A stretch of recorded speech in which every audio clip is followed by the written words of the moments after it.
اعوذ باللہ من الشیطان الرجیم بسم اللہ الرحمن الرحیم۔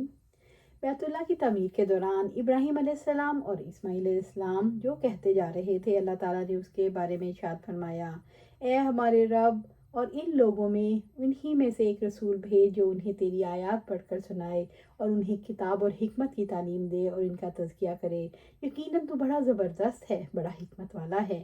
آیت کریمہ میں فیہم کی ضمیر ابراہیم علیہ السلام اور اسماعیل علیہ السلام کی اولاد سے متعلق ہے۔ یہی رسول اللہ صلی اللہ علیہ وسلم کے امر نبوت کی ابتدا تھی۔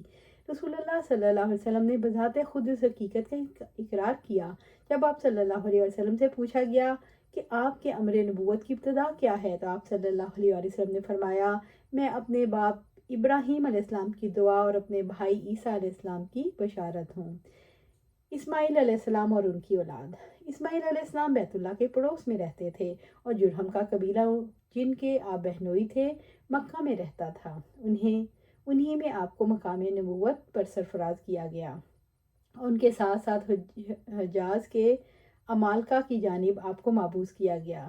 اسماعیل علیہ السلام کی ہاں اولاد ہوئی، چنانچہ آپ کے بیٹوں کی تعداد 12 تھی۔ ان میں سے ایک کا نام نابت ہے جو سب سے بڑا تھا۔ آپ صلی اللہ علیہ وسلم کے سلسلہ ذہب کا حلقہ یہی ہے۔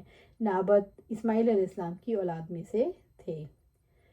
ابراہیم علیہ السلام اور اسماعیل علیہ السلام کی دعا ربنا وابعث فیہم رسولا منہم کے نتیجے میں اللہ تعالیٰ نے اس کو منتخب فرمایا۔ غیر معروف حالات کی بنا پر نابت اور عدنان کے درمیان سلسلہ ذہب کی چند کڑیاں گم ہیں۔ نابت اور عدنان کے درمیانی پشتوں کی تعداد 6 ہے اور ان سب کے سب نے حرم مکی میں قیام کیا۔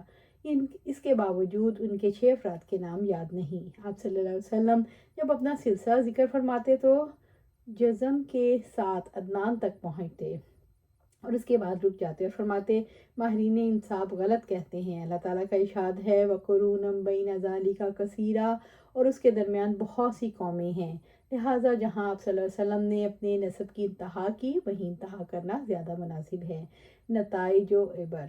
سیرت معطرہ کے اس گوشے میں درجہ ذیل نتائج اور عبر ہیں۔ اسماعیل علیہ السلام اور عدنان کے درمیان آپ صلی اللہ علیہ وسلم کا نسب مبارک مجہول ہے، لہٰذا ماہرین انصاف نے جو آپ صلی اللہ علیہ وسلم کا نسب آدم علیہ السلام تک بیان کیا ہے اسے یقین کے ساتھ صحیح نہیں کہا جا سکتا۔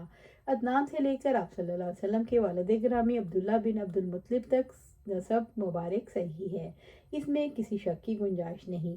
ماہرین انصاف کی باتوں کی توہین کرنا، ان پر یقین نہ کرنا۔ نسب شریف کا سلسلہ طور۔ نسب شریف کے سلسلہ ذہب کے ذکر کرنے سے قبل عرب کے بارے میں مختصر بات کرتے ہیں، کیونکہ وہ نسلی شرف اور نسبی فضل کے مالک ہیں۔ چنانچہ عربوں کی 3 اقسام ہیں، بائدہ، عاربہ، مستعربہ۔ یہ تمام عرب سام بن نوح علیہ السلام کی ایک ہی نسل سے ہیں۔ عربوں کو جس طرف منسوب کیا جاتا ہے اور جس کے نام سے یہ پہچانے جاتے ہیں وہ ہیں یورب بن یشجب بن کتھان بن عابر بن شالق بن اسفخشز بن سام بن نوح علیہ السلام۔ عرب بائدہ، یہ وہ عرب ہیں جو ہلاک ہو گئے، مثلاً تسم، جدیس، عاد اور سمود۔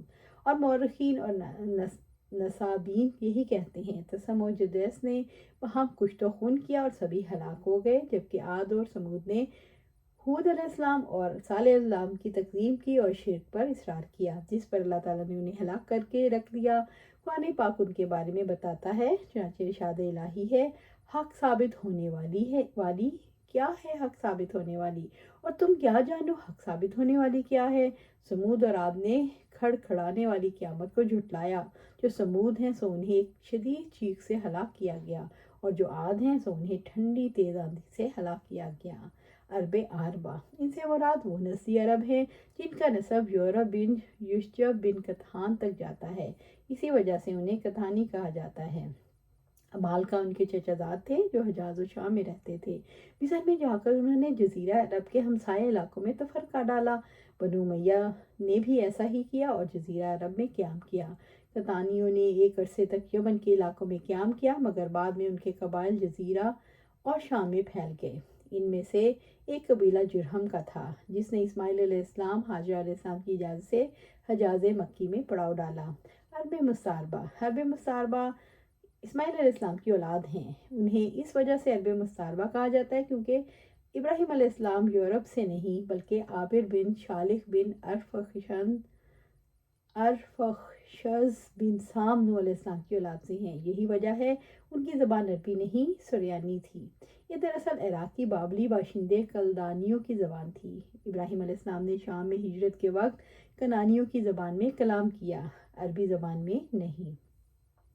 اسماعیل علیہ السلام نے یمن کے کتھانی قبیلے جرہم کے افراد میں پرورش پائی، جس نے حاجرہ علیہ السلام کی اجازت سے مکہ میں پڑاؤ ڈالا تھا۔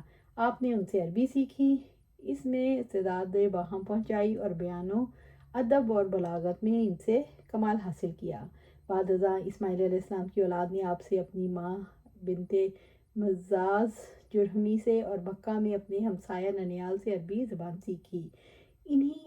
انہیں اسی وجہ سے عرب مستعربہ کہا جاتا ہے کہ ان کے جد اعلیٰ ابراہیم علیہ السلام عربی نہ تھے، مگر ان کے بیٹے اسماعیل علیہ السلام ان کی اولاد نے عربی زبان کو سیکھا، اس میں کلام کیا اور اس میں کامیاب ہوئے۔